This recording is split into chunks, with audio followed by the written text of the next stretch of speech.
Selamat pagi anakku sekalian, salam sehat. Berjumpa kembali dalam pembelajaran kita kali ini, yakni pembelajaran secara daring. Bapak berharap kalian semua dalam keadaan sukacita. Sebelum kita memulai proses belajar mengajar pada hari ini, baiklah kita mengambil sikap untuk berdoa sejenak.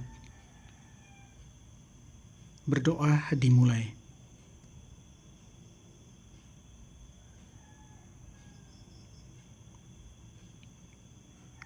Berdoa selesai. Anak-anakku sekalian, hari ini kita akan membahas topik tentang kebangkitan dan kenaikan Yesus ke surga. Materi sebelumnya kita telah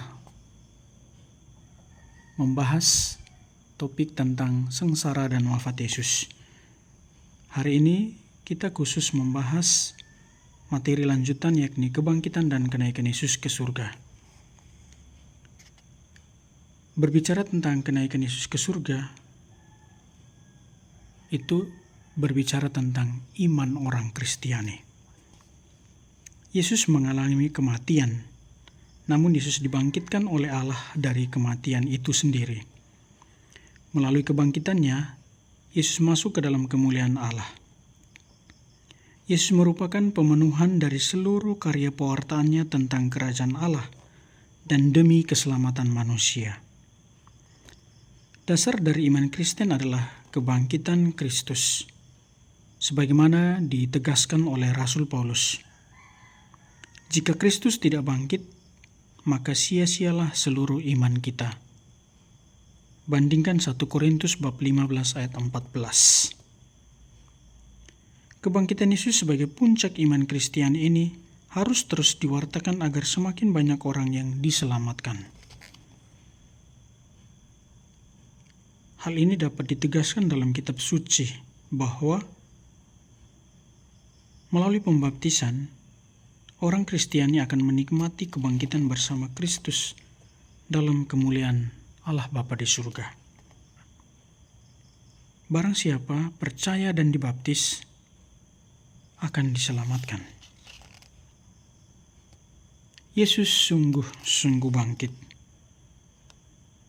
Hal ini dapat kita pelajari atau kita ketahui dalam kitab suci Perjanjian Baru, di mana ditegaskan bahwa peristiwa kebangkitan Yesus dari alam maut merupakan kejadian yang benar-benar terjadi dalam sejarah manusia, bukan berita hoaks. Adapun bukti bahwa Yesus sungguh bangkit, yaitu Ia telah menampakkan diri kepada Kefas dan kemudian kepada ke-12 muridnya. Dapat kita baca di 1 Korintus bab 15 ayat 3-4. Bukti Yesus bangkit yang lain ialah kubur kosong. Yang ketiga, Yesus menampakkan diri kepada Maria Magdalena, kepada para muridnya, kepada Thomas, kepada Simon Petrus, kepada Maria Magdalena, Maria ibu Yakobus, dan Salome. Penampakan-penampakan tersebut menegaskan bahwa Yesus sungguh telah bangkit. Yesus menampakkan diri setelah kebangkitannya. Selama 40 hari sebelum kenaikannya ke surga, Yesus menampakkan diri kepada setiap orang yang melihat agar menjadi percaya, sebagaimana telah dikatakan sebelumnya. Kebangkitan Yesus mau mempertegas apa yang telah Ia katakan sebelumnya tentang apa yang akan terjadi dengan dirinya. Matius bab 12 ayat 38-40. Kebangkitan Yesus merupakan puncak iman Kristiani, sebab tanpa kebangkitan maka sia-sialah iman kita. 1 Korintus bab 15 ayat 14. Alasan-alasan Yesus bangkit. Santo Thomas Aquinas menjelaskan ada 5 alasan mengapa Yesus bangkit. Pertama, untuk menyatakan keadilan Allah. Kristus yang sudah taat kepada kehendak Bapa menderita dan wafat. Maka, pantas Yesus ditinggikan dengan kebangkitannya yang mulia. Yang kedua, untuk memperkuat iman kita. Hal ini diwakilkan oleh Rasul Paulus dengan mengatakan, andai kata Kristus tidak dibangkitkan, maka sia-sialah pemberitaan kami, dan sia-sia juga kepercayaan kamu. 1 Korintus bab 15 ayat 14. Ketiga, untuk memperkuat pengharapan. Kita akan dibangkitkan oleh Kristus untuk menikmati kebangkitan di surga. Hal ini dapat dibandingkan dengan kisah Ayub mengenai harapannya akan kebangkitan dengan berkata, "Aku tahu penebusku hidup, dan akhirnya ia akan bangkit di atas debu, yang aku sendiri akan melihat memihak kepadaku. Mataku sendiri menyaksikannya, dan bukan orang lain. Hati sanibariku merana karena rindu." Ayub bab 19 ayat 25 dan ayat 27. Keempat, agar kita hidup baik. Yesus menghendaki agar kita menikmati hidup yang baru, yakni hidup seturut kehendak Allah, seperti hidup dalam roh dan kebenaran. Kelima, untuk menuntaskan karya keselamatan Allah.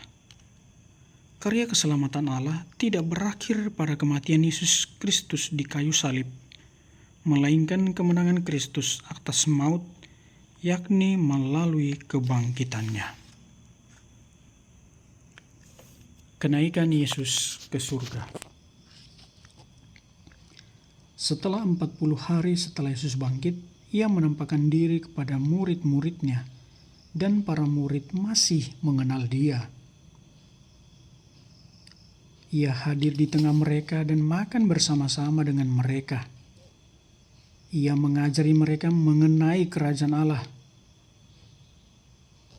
Yesus berjanji akan mengutus Roh Kudus untuk membimbing, memberanikan mereka, menguatkan mereka untuk mewartakan kebangkitan dan kerajaannya. Yesus naik ke surga dengan jiwa dan raganya. Hal ini dapat kita baca dalam Kisah Para Rasul bab 1 ayat 11. Kenaikan Yesus memiliki beberapa makna. 1. Kenaikan Yesus ke surga mau menunjukkan kepada kita bahwa pelayanan serta misinya di dunia telah selesai dan akan diteruskan oleh Roh Kudus. 2. Kenaikan Yesus ke surga menandakan bahwa Yesus telah kembali kepada kemuliaannya di surga. 3. Kenaikan Yesus ke surga mau menyatakan peninggian Allah Bapa kepadanya. Dia adalah anak yang dikasihi Allah Bapa, yang telah ditinggikannya dan dikaruniakannya nama di atas segala nama. 4. Yesus naik ke surga mendahului kita untuk menyiapkan tempat bagi kita yang percaya kepadanya. Yohanes bab 14 ayat 2. Terakhir, atau yang kelima, Yesus naik ke surga merupakan permulaan pekerjaannya yang baru sebagai Imam Agung dan perantara bagi perjanjian yang baru antara kita dengan Bapa. Demikianlah materi kita tentang kebangkitan dan kenaikan Yesus ke surga. Terima kasih. Salam Imagore.